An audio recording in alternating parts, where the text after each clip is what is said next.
I don't believe in failure. I think you either win or you learn. So to me, a failure implies an end set date, like something is over. Like nothing to me is over. Like it's just the tomorrow's the next day. And if you learn today, it's a continuation of before. So to me, there is no failures. It's, to me, it's everything I've done, I've learned from it. And for me, that's not a fail. Like I don't even, I love the question because I almost don't even understand it. To me, it's like there is no failures if you learn, and I try to learn from every single thing I do. What confidence is has nothing to do with winning or the leaderboard. What confidence is knowing that you giving your best effort is enough.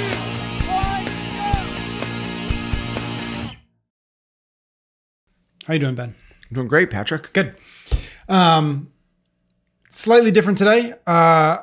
Some people may already have this by the time we release this. Some people may have no idea what this is, but Tim Ferriss, author, very prominent podcaster, all around smart dude, just came out with a new book called Tribe of Mentors. It's based on a lot of stuff that he does in his podcast, which if folks haven't listened to that, is definitely worth doing. And what the book is a series of 11 questions that he sort of refined throughout the course of like interviewing 300 of the top performers in any number of fields. And the book is, he sent out those 11 questions to, I think he said like 150 people, some of which have been on his podcast, many of which haven't, including, just for fun, Katrin, Matt Fraser, and Annie Thorsdottir are all in the books, which is cool to see. Super high achievers. Yeah. They deserve to be there. So I thought it'd be fun to just like real rapid fire, because that's kind of what he calls these questions, is rapid fire, just ask you the 11 questions and just kind of see where that goes. Cool. So I thought we'd do that. Cool? Yeah. All right. So we're going to go in order. And for those interested in the book, he actually explains why the order is important in terms of how the order in which they're asked, but not super important for our purposes here. So number one, first question is, what is the book or books you've given most as a gift and why?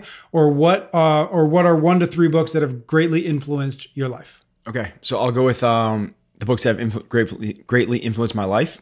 I never used to read when I was a kid. For whatever reason, when I started my own business, it became something that I just fell in love with. Yeah.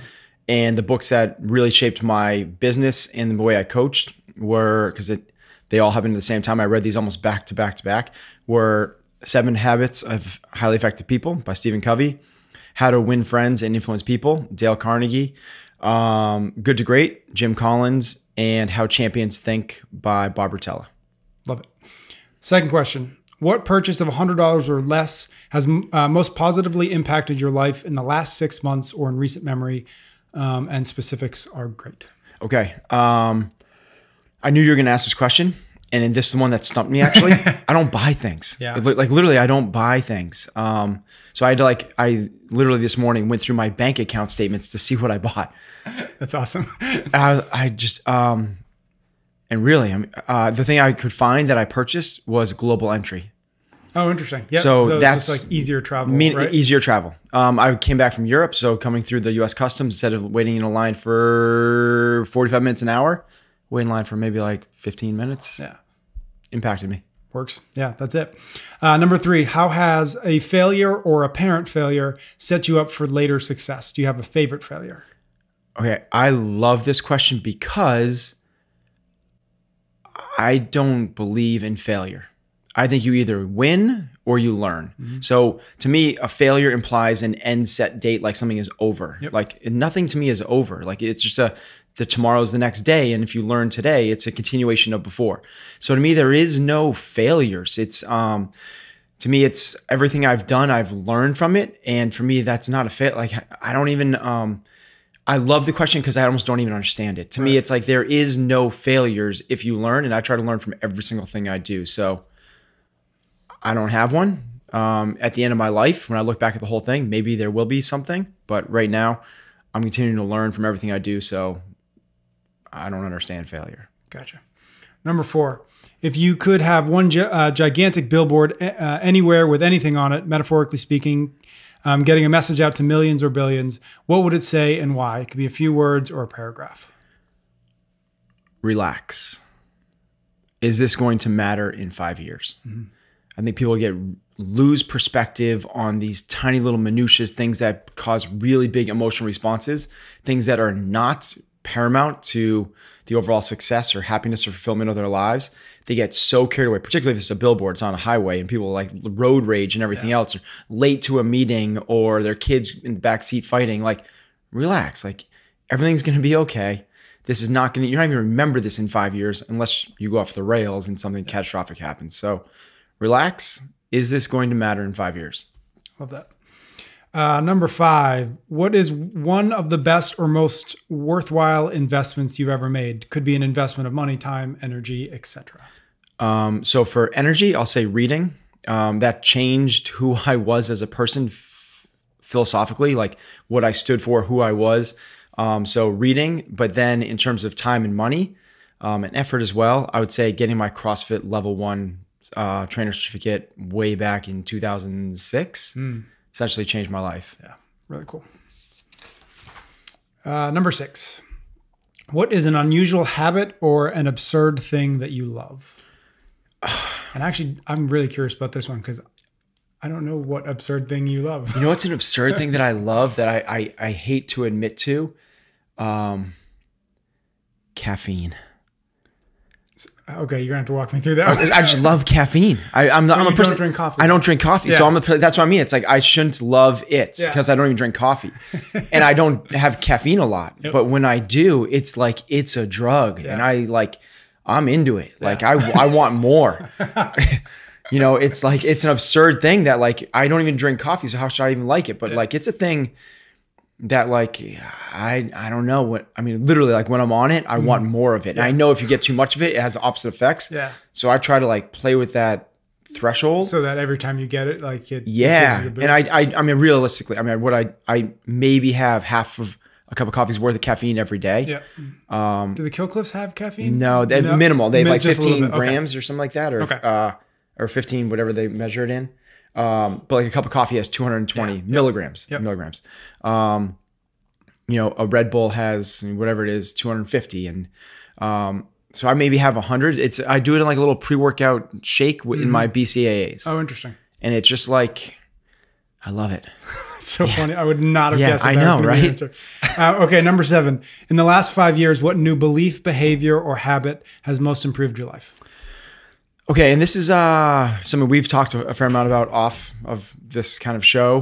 We've talked a little bit about on the show, but the weighing and measuring and accountability of doing things that are meaningful to my life. And that's a really broad statement for I've created a system for myself that every morning I check in to make sure that every day I'm living the life and doing the important things that I should be doing. So I figured out my core values.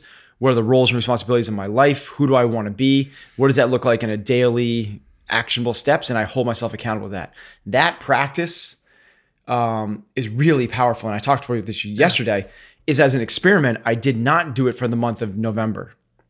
And I didn't want to say I fell apart because I didn't, but my life was not nearly as dialed as it was. Like there's things like, I know that my relationship with my parents is really important. So on my daily tracker, it's call my parents twice a week, call my mom twice a week, call my dad twice a week. When I'm not checking those little boxes and keep myself accountable, that slid way off. It's just crazy how you get that dopamine response. I get that dopamine response of like checking off the box. I feel good. I'm going to do this. I don't want to look at an empty box. And so that practice, that habit, that practice, that ritual has really significantly changed my life for the better in the recent past. Cool. Number 8, what advice would you give to a smart, driven college student about to enter the real world? What advice should they ignore? The advice I would give is excellence is hard to ignore. It's hard to keep excellence quiet. Whatever job you have, if you're cleaning toilets, if you're filing, if you're doing data administration, if you're shoveling a driveway, whatever you're doing, do it phenomenally well. And if you do it phenomenally well, it doesn't matter what the task is, every task you do, go way above and beyond. Do it before it's expected, go above and beyond what's expected with everything, and you cannot be ignored. When people think about who's the next person they should pull up the chain, you're going to be at the top of that list. That's one I would definitely give is like just kill it. Just go after it with everything you have, no matter what the task is. What I would ignore is, what's your 5-year plan? I just think that 5-year plan thing, when you're coming out of college, is no one knows what they want to do in 5 years, let alone who knows what they're going to be in 5 years. Don't worry about that. Kill it today and let the opportunities come to you. And if you do it, you're going to have so many opportunities. If you have a 5-year plan and you have blinders on at that age, and there's a time in your life that you need that 100%. When you're coming out of college is not that time. Yeah, totally agree with that. Number 9, what are bad recommendations you hear in your profession or area of expertise? Okay, this isn't a recommendation as much as it is something that I see people doing, which is judging potential. And it's a human nature thing where someone walks in the door and you either say like, the first day they snatch 225, you're like, oh my gosh, this kid's going to regionals. And another person walks in and they have a really tough time with the first workout and you're like, they're not coming back tomorrow. Yeah. And 80% of the time, you're wrong on both accounts. Yeah. We constantly are judging potential, seeing like what people could be capable of, and we're wrong all the time. We don't know what our own potential is. Why are we even judging other people's?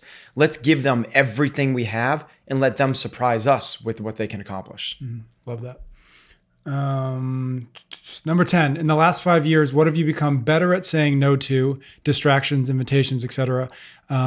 What new realizations and or approaches helped? Any other tips? I know this is something that you've been thinking a lot about. Yeah, we've talked about this. Everything from like removing the East Coast Championships, the ECC event from our portfolio, lives, whatever it is, our platform.